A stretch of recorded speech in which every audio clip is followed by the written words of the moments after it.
We all know that Nvidia have slightly different priorities right now than us peasant gamers. However, it looks like those N1 based laptops aren't the only scraps they're throwing us this year, because there's something else coming along, like for example the brand new RTX 5050 9GB version. Which, by the way, Nvidia, why is it still called a 5050? I mean, the 5050 Ti isn't a thing, you could have just used that naming scheme, or you could have just called it a 5050 Super to indicate it's more of a mid-generation upgrade, but no, once again we have two cards with two different memory configurations having the exact same name, because who cares about making things simple for the consumer, right? Anyway, let's break down what makes this card so special. If you are one of the lucky ones that have better things to do than memorize the specs of every single graphics card in every single generation, let's do a quick refresh of what the 5050 even was. It was an 8GB card running on GDDR6. Yep, you heard that right, not even 6X, the original GDDR6, which launched all the way back in 2017.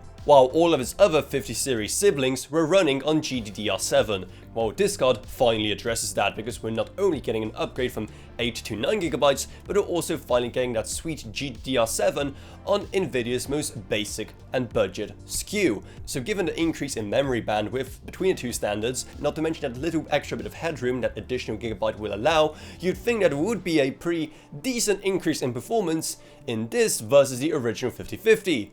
That would be the case if they didn't downgrade the bus width to just 96 bits, making the overall memory bandwidth almost the same between the two models. But hey, at least because it has 9GB of memory, then all of those annoying people online who just yell about any card that has 8GB or less nowadays, well, technically they can't complain. So that's something at least. And while we don't have anything to do with pricing right now, also we will be hearing more from Nvidia at Computex 2026, which will be in May. Though of course, given the current state of the world, things can quickly change, and by that time the expo hall could be turned into a tank refueling center. So yeah, we just have to wait and see what happens, but I want to hear from you. Are you excited about this at all? Do you think this is something you could go for? Or let me know down in the comments below, and while you're at it, maybe check out our Patreon, because while we don't know if this card will be good value yet, our Patreon is always good value. So huge thanks to Gavin Burns, Justin Rage, Ella Vronyak, Palashoka, Not a Pseudonym, Meg Sumner, Shane Allcroft, and Mason Magruder. But anyway, that's about it, so I hope you enjoyed this video.